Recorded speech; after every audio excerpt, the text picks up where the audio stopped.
Jesus said unto him, Foxes have holes, and the birds of the air have nests, but the Son of Man has nowhere to lie his head. Are you or someone you know homeless?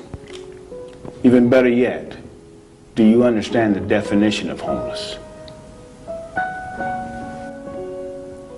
The legal definition of homelessness varies from country to country.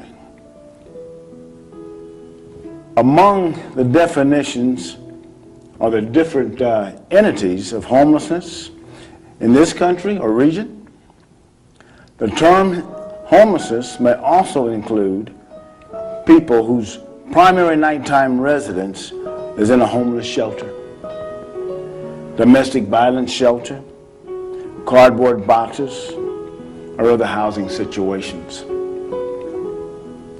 Now, how does America treat its homeless? And some states have passed a law that it's illegal to panhandle. It's illegal to even feed the homeless. But you can go out into a park in some cities and you'll see families feeding themselves, children feeding the squirrels. Sometimes if you look real closely, you'll see somebody throw food to a rat. But it's becoming illegal to feed the homeless. My name is Dr. Carlton Young. I'm the founder of the Life Empowerment Network and the founder and COO of GNAC, the Georgia National Alliance Community Coalition for the Homeless. To introduce myself, let me tell you a little bit of my story. I left home, headed for the military back in 1968. I served 22 years in the Marine Corps. After retirement, I went to work with the Federal Aviation Administration in Washington, D.C. In 2 years, I was transferred to Atlanta, Georgia, where I managed the largest region in the country. After 5 years with the Federal Aviation Administration and difficulties in that time, I left the FAA in a haste, and I had a small business going for myself on the outside. Things didn't work out. I lost my business, I was in debt, and the next thing I knew, I was homeless. I'd lost everything.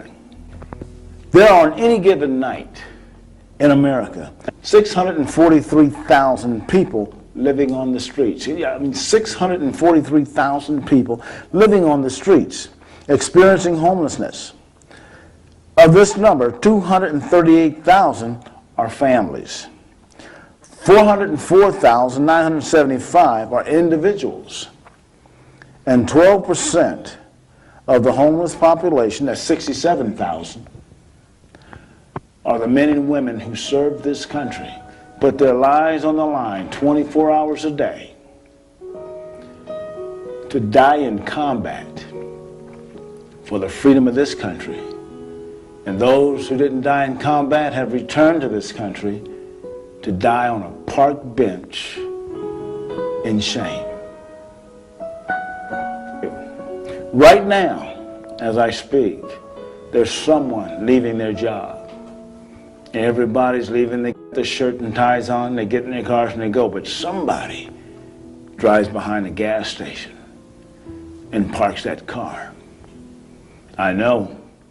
I used to drop my son off at school every day, and no one ever knew that when he got out of the car, he was leaving his house. And when I picked him up and he got in, he was home. We were living in our car, and we did this for 3.5 years right here in Atlanta. See, we can end homelessness. We can change it. We can make it better. This is something I believe can be done through every organization, through every home, every man, woman, and child coming together with the resolution. This can be done. And I'm a living example of that a homeless person can change the entire blueprint of their life. if given the opportunity, given the possibility, given the chance. As my story goes, I worked hard at it. I sold cupcakes. I went out and I created my own business. I was cleaning ovens. Got creative. And that's what you have to do. And right now I'm speaking to that individual who might be homeless. But if you think you're not homeless because you're living at your mother's house, or you're sleeping on your brother's sofa, you're over at your friend's house for the past 3 weeks, you're homeless. If you don't have a place that you can call your own, that you can get up, and I'm going to be very candid about this, if you can't walk across the room in your underwear, you're homeless. That's the way I look at it. Homelessness does not just affect people with addictions, mental illness, or those dealing with domestic violence. Today, it is not who is homeless, but who is now at risk of becoming homeless.